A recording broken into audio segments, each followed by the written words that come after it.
شروع سے غریب ہوتے تو غربت بھی قبول کر لیتے, فقیری بھی قبول کر لیتے. اور جنہوں نے راج کیا ہو کائناتوں کے اوپر, اس کی تقلیل کر کے, اس کی تخفیف کر کے اسے کھڈ میں پھینک دیا جائے تو باپ دادوں کی اور اسلاف کی محنت اور ان کے راج کو دیکھتے ہوئے تکلیف ہوتی ہے انسان کو کہ تھے ہم سینس, وہ برانڈ کے ساتھ جو لگایا جاتا ہے نا, sense 1857, sense 1632. So since the time of Adam and having such a long legacy of performances and productivity, معیار, شمار, وقار اور اس حسن کی اس تاریخ کو سامنے رکھتے ہوئے میں جاننا چاہتا تھا کیا مسئلہ ہو گیا. 2 لوگ نہیں سنبھالے جاتے ہم سے, گھر والوں کو نہیں سنبھالے جاتے ہم سے, صوبہ اور ملک چلانا تو بڑی مسائل ہیں اس ٹائم پر. کیسے ایک انسان, خلق الانسان ضعیفا, اللہ کہتا ہے قرآن میں, کمزور ہے, کیسے چڑھ گیا آبادی اتنی, کیسے اتنے بڑے بڑے مونیومنٹس کھڑے کر گیا دنیا میں انسان جو خود کو نہ کھڑا کر سکا. تو ایک آیت ملی قرآن میں ہمیں جس نے ہمیں بہت جنگیں جتائیں, ایسی جنگیں جتائیں کہ آپ سوچ نہیں سکتے کہ ایک وقت تھا کہ شیخ عاطف کراچی سے اسلام آباد کہیں لیکچر دینے آتا تھا تو کوئی منہ ہی نہیں لگاتا تھا ہمیں, اور آج میں ایک شہر سے کسی دوسرے شہر میں اگر اپڈیٹ ہو کے نکل رہا ہوں تو شاید 10 جگہوں کے اوپر منہ دینا پڑتا ہے. کیسے شہرت کا بھوکا تو کل بھی نہیں تھا, آج بھی نہیں ہوں. I was always the servant of my nation, my country, my people. ہمیشہ سے ہی نوکر خادم تھے اپنے لوگوں کے. لیکن تلاش ہمیشہ سے تھی کہ اگر میں دیکھنا چاہوں کہ معاملہ بن کیوں نہیں رہا, چیزیں صحیح کیوں نہیں ہو رہی, 600 پر والا آسمان سے میرے حق میں کیوں نہیں اتر رہا, چینج کیوں نہیں آ رہا میری, میں پوزیٹو کھڑا ہوں کیوں نہیں صحیح ہو رہا, میں کسی کا برا نہیں چاہ رہا کیوں نہیں صحیح ہو رہے معاملے, دعائیں بھی مانگ رہا ہوں کیوں نہیں ٹھیک ہو رہا مسئلہ, کیوں نہیں یہ بندے ٹھیک ہوتے, کیوں نہیں بات سمجھ میں آتی. پوری قوم کی بیٹیاں ہمیں میسیجز کرتی ہیں گھروں کے حالات کے حوالے سے, کیوں نہیں گھر ٹھیک ہوتے, کیوں نہیں فیملیز ٹھیک ہو رہی, کیوں نہیں وہ وفا پیدا ہو رہی میاں بیوی میں, ہو رہا ہے تو وہ ادب کہاں چلا گیا, ادب ہے تو وہ قیادت کہاں چلی گئی, وہ احترام کہاں چلا گیا, کیوں نہیں ہو رہا یہ سب کچھ. تو ہمیں ایک چیز ملی جس نے ہماری زندگی میں بہت فائدہ دیا, اور وہ آج آپ کی خدمت میں پیش کروں گا میں, اس کے بعد میں اختتام چاہتا ہوں. اللہ تعالیٰ قرآن میں کہتا ہے وَجَعَلْنَا مِنْهُمْ أَئِمَّةً, ہم ایک عام انسان کو, ایک عام سی فگر کو امام بنا دیتے ہیں, قیادت بنا دیتے ہیں, لیڈر بنا دیتے ہیں, وہ جمع کر لیتا ہے سب کو اپنے اندر, وہ اتنی بڑی کائنات بنتا ہے کہ ساری کائناتیں ضم ہو جاتی ہیں اس کے اندر. یہدونا بِأَمْرِنَا, وہ ایسے چل رہا ہوتا ہے جیسے ڈیوائن گائیڈ لائن اس کو گائیڈ کر رہی ہو, اتنا سنکرونائزڈ ہوتا ہے وہ اللہ کے ڈاکٹر, وہ کائنات کی فطرت سے اتنا سنکرونائزڈ ہوتا ہے کہ ایسا لگ رہا ہوتا ہے کہ آسمان سے اصول اتر رہے ہیں اس کے, اتنا سنکٹ ہوتا ہے وہ اصولوں میں, فطرت میں, عادت میں, پریکٹیکلٹیز میں, تھیریٹکس میں, اصولوں میں, قواعد میں, ضوابط میں, اتنا انٹیگریٹڈ ہوتا ہے وہ اس بصیرت میں, اس نظیرت میں اتنا انٹیگریٹڈ ہوتا ہے کہ اصول سے ہٹ کے بات نہیں کرے گا. اصول کو بھی جو اصول چاہیے ہوتے ہیں ان اصولوں میں بھی بڑا پکا ٹھکا ہوتا ہے, بار بار گرائنڈ کر کے اس کا علم ایسی تعبیر پا چکا ہوتا ہے کہ اس کے اندر کبھی فساد نہیں ہوتا جب فتویٰ نکلتا ہے اس سے. 2 کام کر لے, جب 2 کام, لما صبروا وكانوا بآياتنا يوقنون, صبر,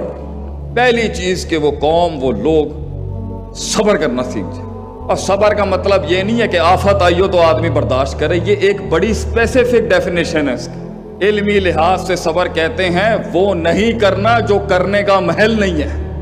وہ کرنا بھی جو کرنے کا محل ہے اسے بھی صبر کہتے ہیں عربی میں, حبس نفس, اور وہ جو کرنے کا محل نہیں ہے وہ نہیں کرنا, یہ ہے صبر. کہاں کتنی بات, 4 جملے تھے 6 جملے نہیں بولنا, یہ صبر. نفس کی گلاٹیوں پہ صبر, امید آؤٹ آف آرڈر ہے, امید تھامنے کا صبر, امید تھامے تو خوف نکل جائے یہ صبر, خوف کو تھامے امید نکل جائے, یہ دونوں تھامے, عشق محبت جان چھوڑ دیں, ان کو سنبھالنے کا صبر. الایمان بین الحب والرجاء والخوف کے بیچ میں وہ توازن لانے کا صبر,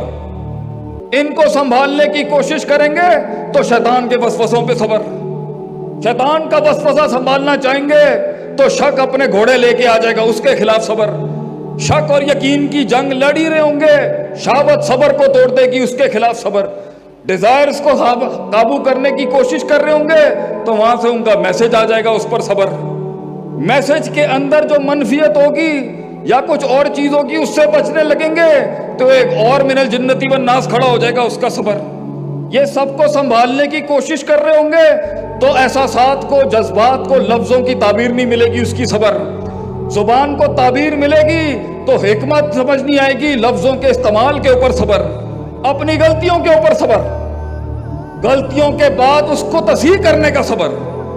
اپنی تنقید برداشت کرنے کا صبر، اس تنقید کو اتارتے ہوئے اپنی تذلیل نہیں کرنے کا صبر، اپنے تکبر کو منہ دینے کا صبر، اپنے آپ کو فرعون نہیں کلیم کرنے کا صبر. اپنے تکبر کو سنبھال رہے ہوں گے تو اگلے کی ترقی سے حسد کرنے کا صبر. اس کو سنبھالنے کی کوشش کر رہے ہوں گے تو عداوت جو کھڑی ہے اس کے تیروں کے آگے صبر، اس خون کے آگے صبر جو سچ کے رستے میں ہمیشہ بہتا آیا ہے. وہ کہتے ہیں نا، تاریخ ہمیشہ دو رنگوں کو یاد کرتی ہے. History remembers only two colours, red the blood of the martyrs, black and the ink of the scholars. وہ لالی جو شہیدوں کی تھی اور وہ سیاہی جو علماء کے قلم سے نکل گئی، یہ دو رنگوں کو یاد کرنے کا صبر، خود لال اور کالے کا مصداق بننے کا صبر، اپنی سوچ کی تعبیر کے اندر فصاحت بلاغت لانے کا صبر، سپیچ کی ایلیکوینسی کو جاننے کا صبر، اپنے اندر خیر اور شر کا موازنہ کرنے کا صبر، خیر کو سمجھتے ہوئے دو خیروں کے بیچ میں سے بڑی خیر کو سمجھنے کا صبر، دو شر اور دو ایولز میں سے بڑے ایول اور چھوٹے ایول کو جاننے کا صبر. ان دونوں کو سمجھنے کے بیچ میں حکمت کا باب ہاتھ سے نہیں نکل جائے اس کا صبر، بیویوں کا صبر، خاوند کی بدماشیوں کے آگے ان کا صبر، اولاد کے اس تکبر کے سامنے ماں باپ کا صبر، جس کو پال پوس کے کچھ بنایا ہو ان کی ان بدتمیزیوں کے آگے صبر، استاد کا صبر، ایک شاگرد کے آگے کا صبر. کہتے ہیں شیخ سعدی رحمہ اللہ علیہ، کسی نے کہا دشمن کہاں ملے گا؟ کہتے ہیں دشمن بنانا ہو شاگرد بنا لے، شاگرد سے بڑا تجھے تیر کون مار سکتا ہے. قوم کے استادوں کا صبر، شاگردوں کی بے وفائیوں کے آگے کا صبر، اور ان شاگردوں کا صبر جنہیں وہ مطلب پرست اور خود غرض استاد ٹکرے جو انہیں آگے بڑھنے نہیں دینا چاہتے تھے. یہاں سے یہ سنبھالنے کے بیچ میں خاندان کا آپ کے بارے میں جو اضطراب اور شک شبہات ہیں اس کے آگے صبر. کم من فیعتن قلیلتن میں غلبت فیعتن کثیرہ کرنے کا صبر، کہ اللہ کہتا ہے کتنے ہی لوگ ہوتے ہیں کم میں اللہ ان کو بڑے بڑے فلسفوں پہ غالب کر دیتا ہے. بارش اور ابر کی ان برسات کا تک آنے کا صبر،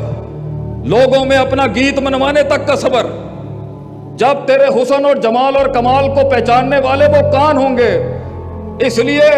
اس اسکل کو، اس قیادت کو اپنے اصل سامعین ملنے تک کا صبر، ان محفلوں میں بیٹھنے کا صبر جہاں تیری قیمت صحیح نہیں لگتی اس کا صبر، وہاں بیٹھنے کا صبر جہاں بیٹھنے کا من نہیں کرتا، دشمنوں کے ساتھ ٹیبل ڈائن کرنے کا صبر، دوستوں کو اپنی بغل میں رکھنے کا صبر اور دشمنوں کو اپنے دل کے پاس رکھنے کا صبر، منافقین کے ساتھ چلنے کا صبر،